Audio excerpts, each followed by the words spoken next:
오늘은 2025년도 대림절 두 번째 주일입니다. 이 대림절은 예수 그리스도를 기다리는 절기요, 사모하는 절기이지요. 주님을 기다리면서 오늘 말씀의 제목을 주 예수여 오시옵소서, 이 마라나타라는 의미의 말씀, 주 예수여 오시옵소서라고 하는 제목을 가지고 말씀의 은혜를 나누고자 합니다. 저를 한번 따라해 주시면 감사하겠습니다. 주 예수여 오시옵소서. 한 번 더 하겠습니다. 주 예수여 오시옵소서. 이 자리에 계신 우리 모든 믿음의 가족들이 어떤 상황, 어떤 형편, 어떤 자리에서든지 두 팔을 활짝 열고 주 예수여 오시옵소서, 주 예수여 내게 오시옵소서라고 고백할 수 있는 복된 믿음의 사람들이 되시기를 주의 이름으로 축원합니다. 오늘 본문 말씀이 포함되어져 있는 이 요한계시록은 어떤 책인가? 어떤 상황 속에서 기록이 되어졌는가? 시대적 정황을 살펴보면 요한계시록은 AD 95년, 96년경에 사도 요한이 정치적 탄압을 받게 되어지고 종교적 박해를 받으면서 유배될 수밖에 없었는데 밤못섬으로 유배를 당하게 되어집니다.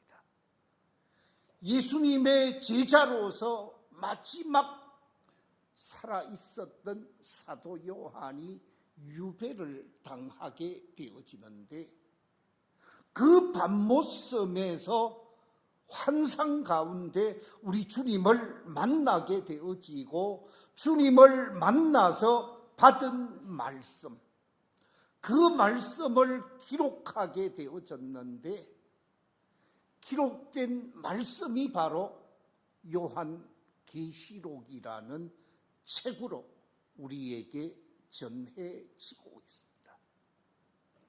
이 요한계시록은 신구약 성경의 마지막 결론이 되는 말씀이요, 또한 소망의 나라인 새하늘과 새 땅을 우리에게 계시해 주는 말씀으로서 우리 성도들에게 다시 오실 메시아 예수님을 소개하고 있는 책이 바로 요한계시록입니다.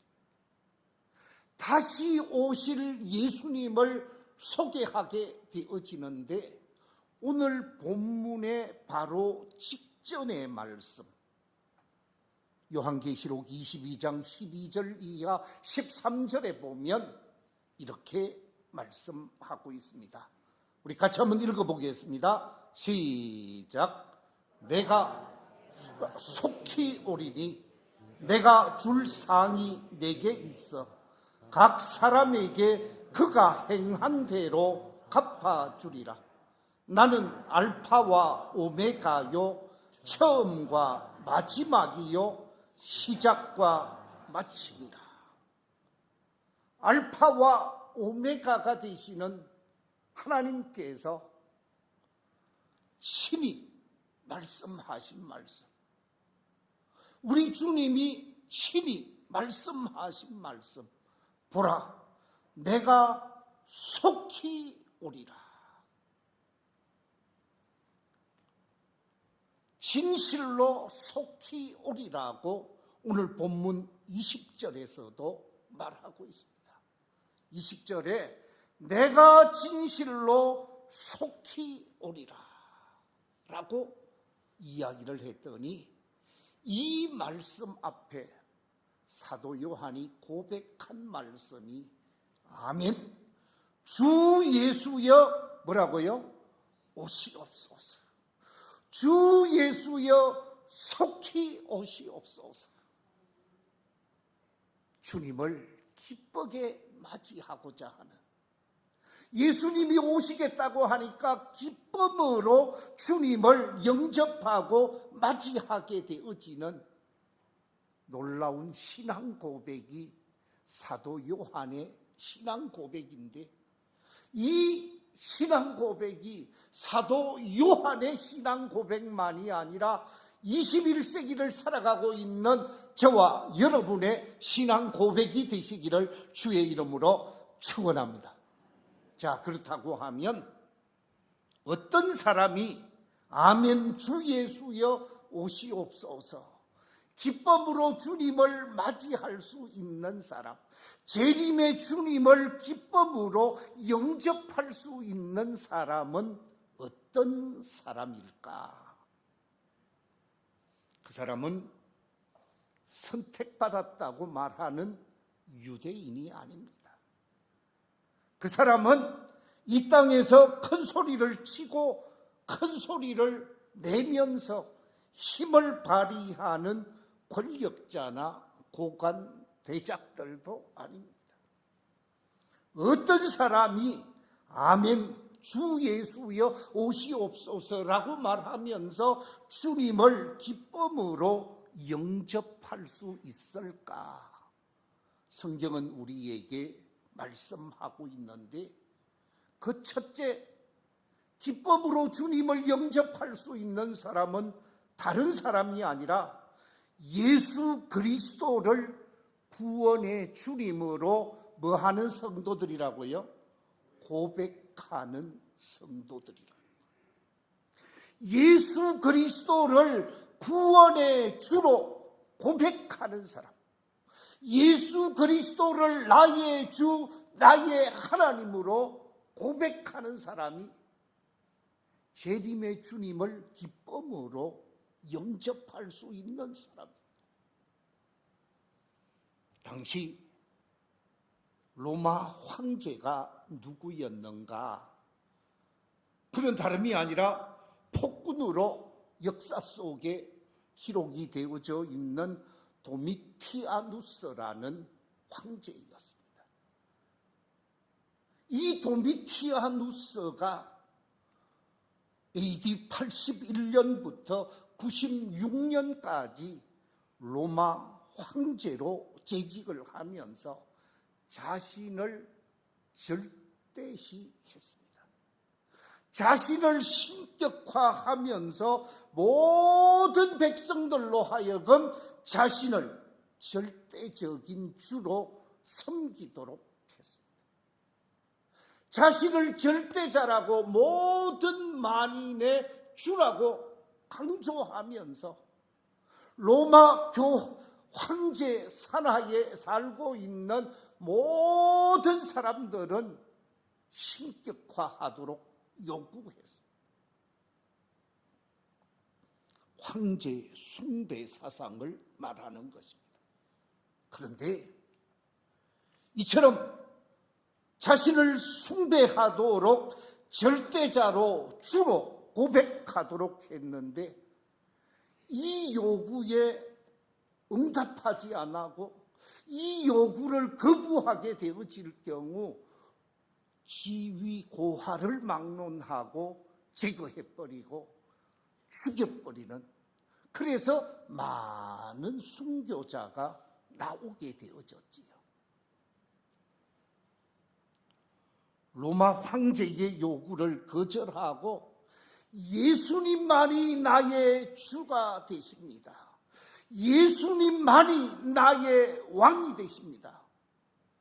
이렇게 고백하는 것이 결코 쉬운 고백이 아니었다라는 말씀입니다.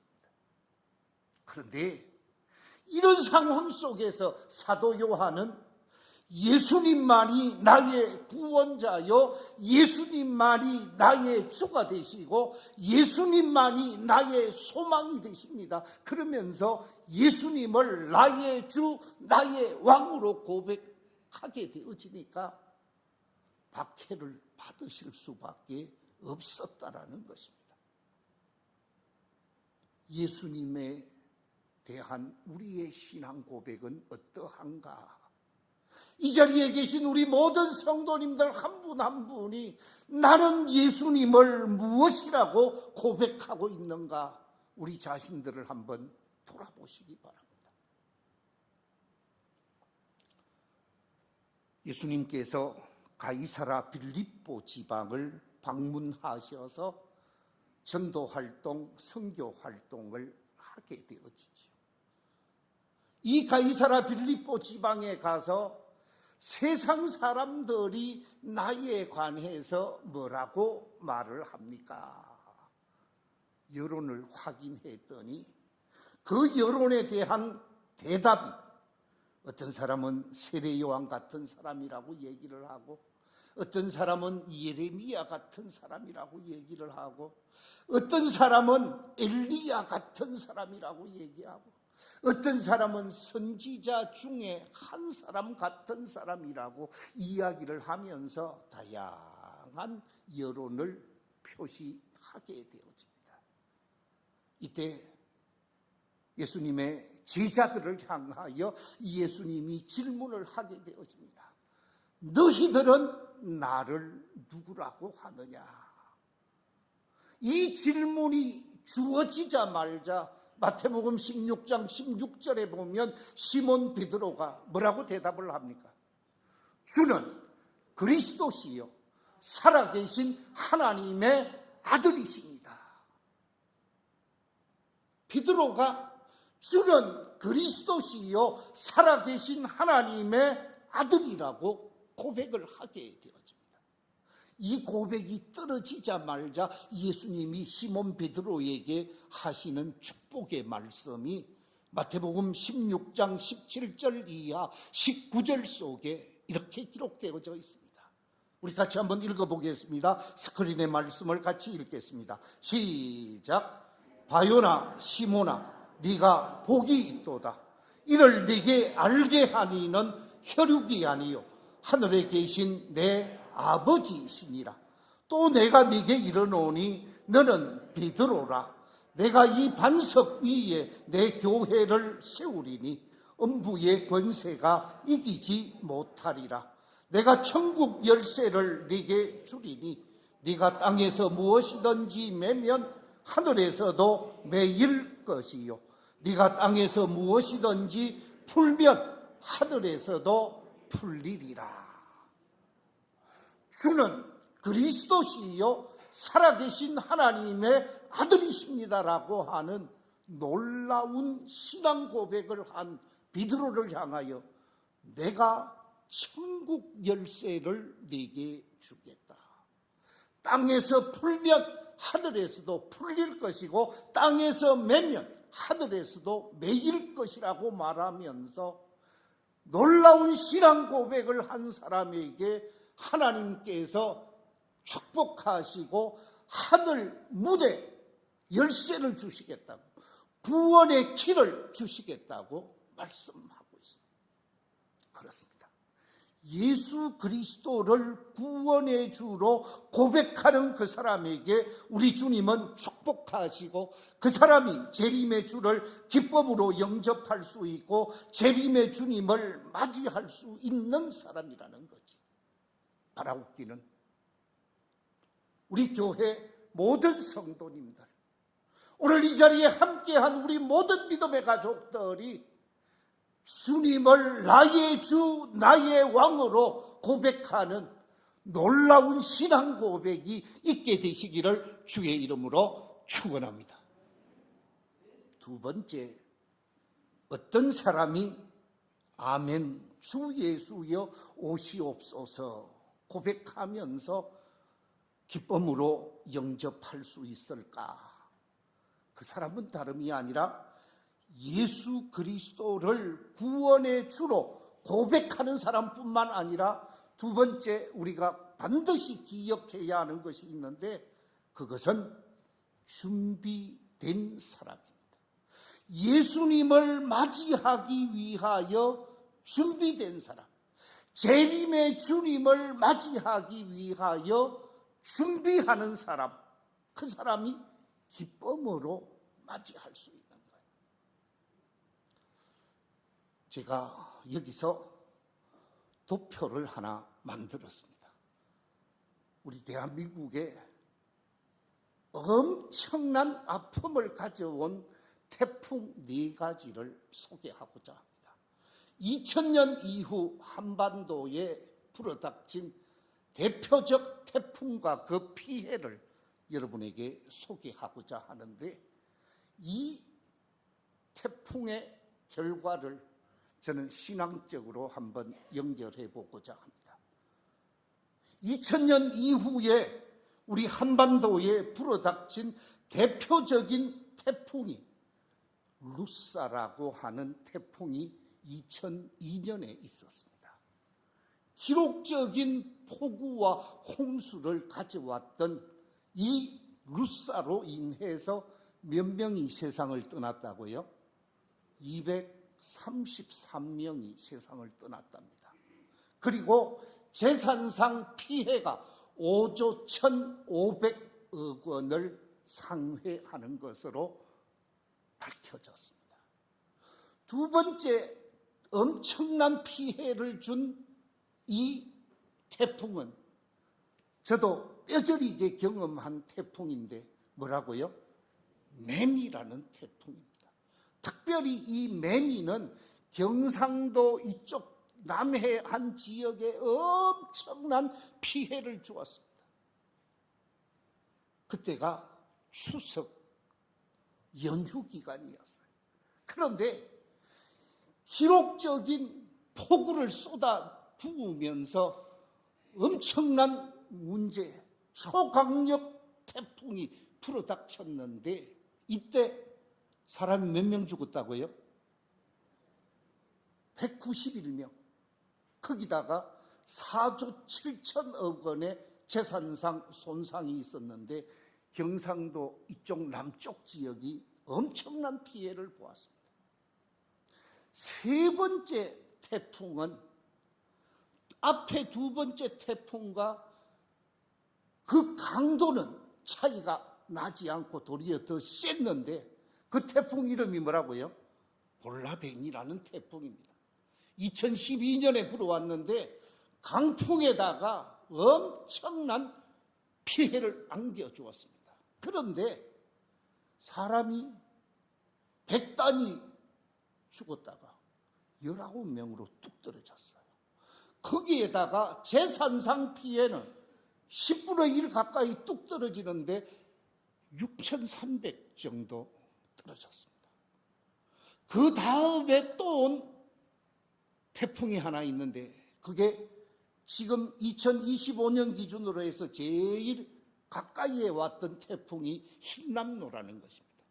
이 흰남노는 슈퍼 태풍급으로 저 경북 남해안 지역, 포항 지역을 비롯해서 저쪽 동해안 지역에 많은 피해를 준 태풍이었습니다. 그런데 사람이 몇 명? 11명만 세상을 떠나게 되어지고, 재산상 피해는 1조 3천억이라고 하는 제법 많이 피해를 입었는데, 특별히 포항 지역의 지하 주차장이 웬만한 주차장에 다 물이 차버렸었어요. 그래서 재산상 피해가 많았습니다. 자, 그런데요, 제가 말씀드리고자 하는 것은 앞에 두 개와 뒤에 두 개, 왜 저렇게 큰 차이가 있었는가? 제일 마지막에 온 흰남노가 훨씬 더 강력한 태풍이었대요. 그런데 루사는 비의 공포를 가져주었고, 매미는 바람의 공포를 가져다 주었고, 흰남노는 지하 공간에, 모든 지하 공간에 물이 차는 비극적인 결말을 가져다 주었는데, 어떻게 사람 인명 피해와 재산 피해가 줄어들게 되어졌느냐? 딱 한 가지 얘기를 합니다. 미리 뭐 했다고요? 대비했다라는 거예요. 미리 준비했다. 제가 그제도에 매미가 휩쓸고 지나간 것 참 처참하더라고요. 아파트 15층 가운데 유리창이 쫙 다 깨지고요. 정말로 준비하지 않으면 엄청난 재난을 보게 되어지는 거죠. 준비하면 극복할 수 있고, 준비하면 승리할 수 있고, 준비한 사람은 잘 될 수 있다라는 것입니다. 그렇습니다. 성경은 준비할 것을 강조하고 강조하게 되어지죠. 누가복음 2장에 보면 구약 성경에서 예언하고 있는 메시아 탄생에 대한 예언을 믿고 그 믿음을 근거해서 약속된 메시아를 기다리는 시므온이라는 믿음의 사람이 등장을 하고 있습니다. 이 시므온은 구약 성경에서 약속하고 있는 메시아 탄생에 관해서 전혀 의심하지 않고 약속된 메시아를 오실 줄로 믿고 기다리고 있었습니다. 준비하며 있었다라는 것입니다. 미가 5장 2절에 이렇게 예언하신 바가 있습니다. 미가서 5장 2절 말씀 우리 같이 한번 읽어볼까요? 시작. 베들레헴 에브라다야, 너는 유다 족속 중에 작을지라도 이스라엘을 다스릴 자가 네게서 내게로 나올 것이라. 그의 근본은 상고에 영원에 있느니라. 이 말씀을 의심하지 않고 믿었다라는 거죠. 이사야 9장에 보면 이런 말씀이 기록되어져 있습니다. 이사야 9장 6절 7절 말씀.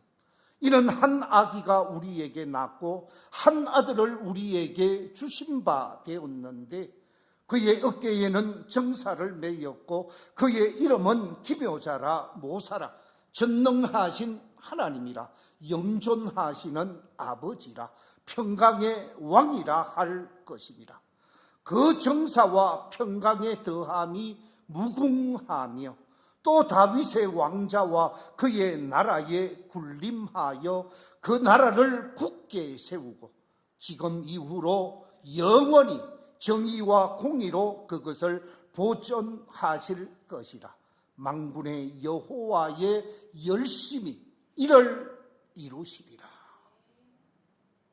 예수님이 이 땅에 오셔서 하나님의 놀라운 역사를 이루실 것이라는 이 말씀을 그대로 믿고 확신하면서 기다리고 준비한 사람, 그런 주님을 맞이했고 주님을 기쁨으로 영접하게 되어지는 것을 보게 되어집니다. 그렇습니다. 누가복음 2장 25절에 이렇게 기록하고 있습니다. 예루살렘에 시므온이라는 사람이 있으니 이 사람은 의롭고 경건하여 이스라엘의 위로를 기다리는 자라. 성령이 그 위에 계시더라.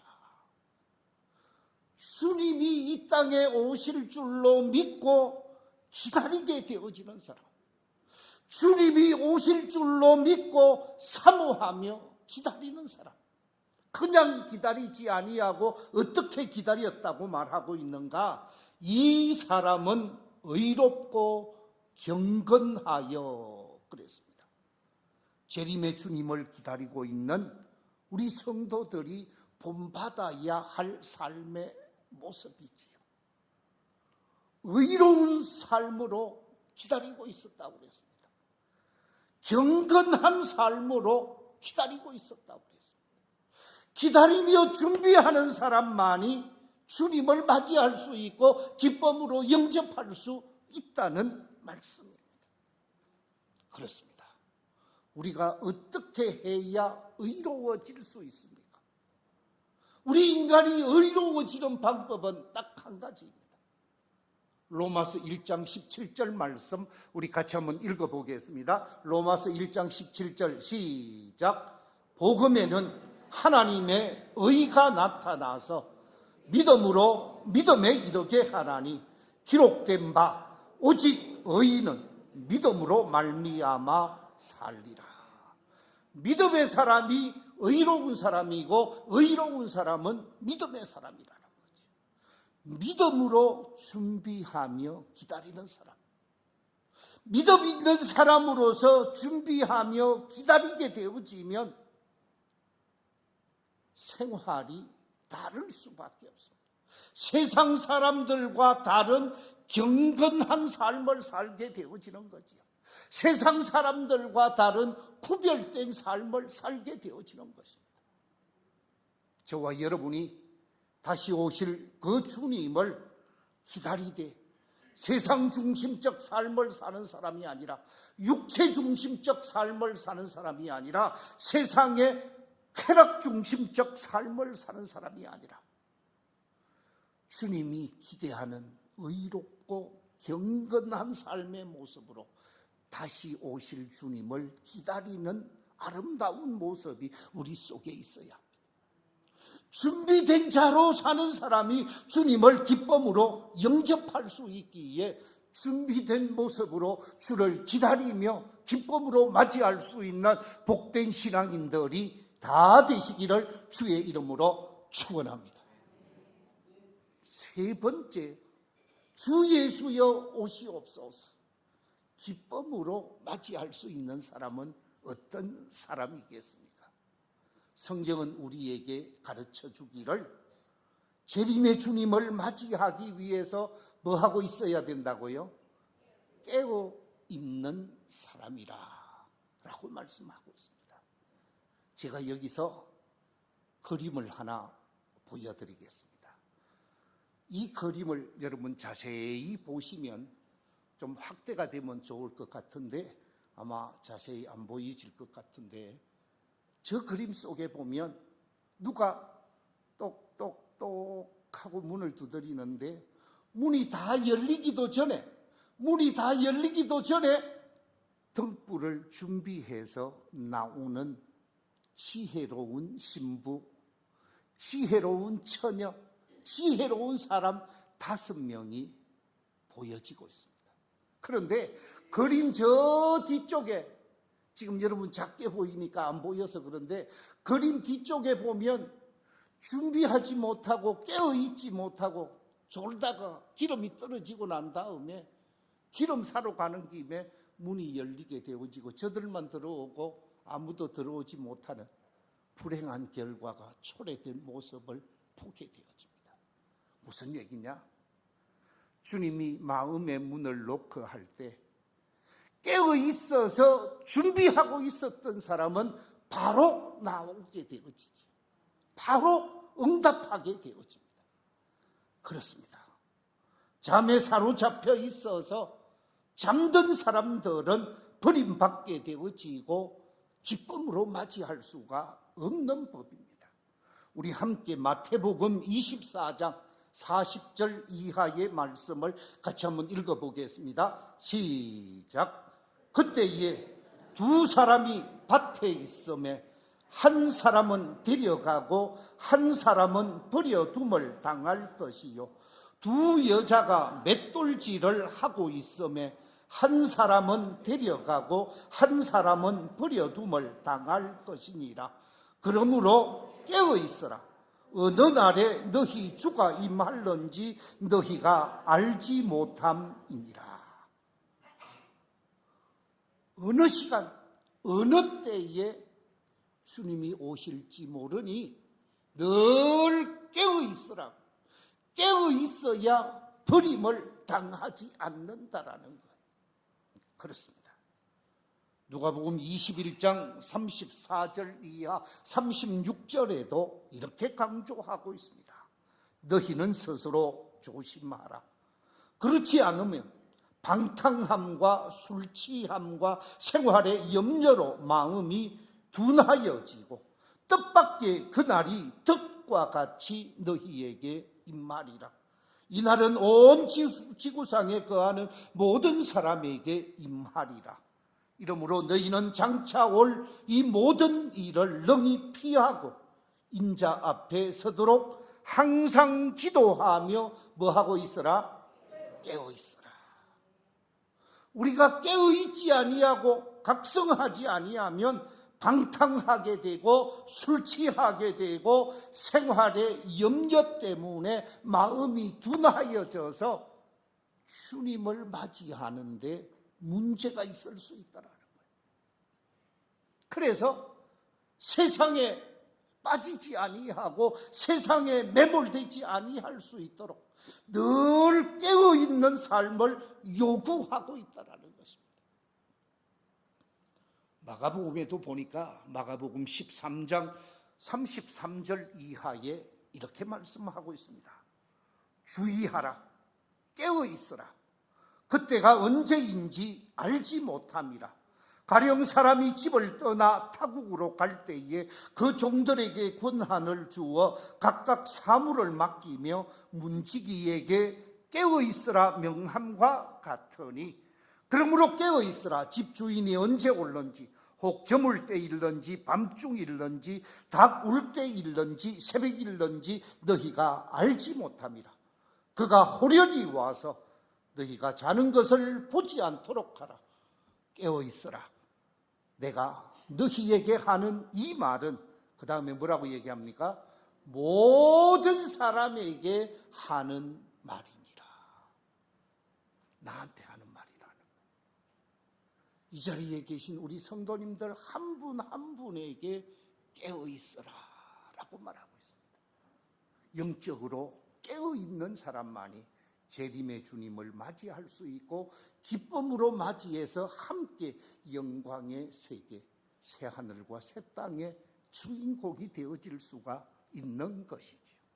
늘 깨어 있어서 주님을 맞이하기 부족함이 없는 우리 성도님들이 되시기를 주의 이름으로 축원합니다. 마지막 결론을 말씀드리겠습니다. 재림의 주님을 기쁨으로 영접할 수 있는 사람은 어떤 사람인가? 오늘 세 가지를 말씀드렸습니다. 그 첫째가 무엇입니까? 예수 그리스도를 구원의 주님으로 고백하는 사람. 예수 그리스도를 구원의 주님으로 고백하는 신앙인이 기쁨으로 맞이할 수 있습니다. 두 번째, 기쁨으로 맞이할 수 있는 사람은 주님을 만날 준비를 하는 사람. 주님을 만날 준비를 하면서 믿음의 길을 잘 걸어가는 신앙인이 주님을 만날 수 있습니다. 세 번째, 또 한 가지를 발견할 수가 있는데, 그것은 다름이 아니라 주님의 말씀, 주님의 진리 안에서 주님 만날 준비를 하면서 주님 앞에서 깨어 있어야 해요. 주님 앞에서 깨어 기도하며 삶을 살아가는 사람이 주님을 만날 수 있는 사람입니다. 우리 교회에 속한 모든 성도들이 다시 오실 주님을 기쁨으로 영접하여 주와 함께 손잡고 영생의 삶을 누리는 복된 성도들이 다 되시기를 주의 이름으로 축원합니다.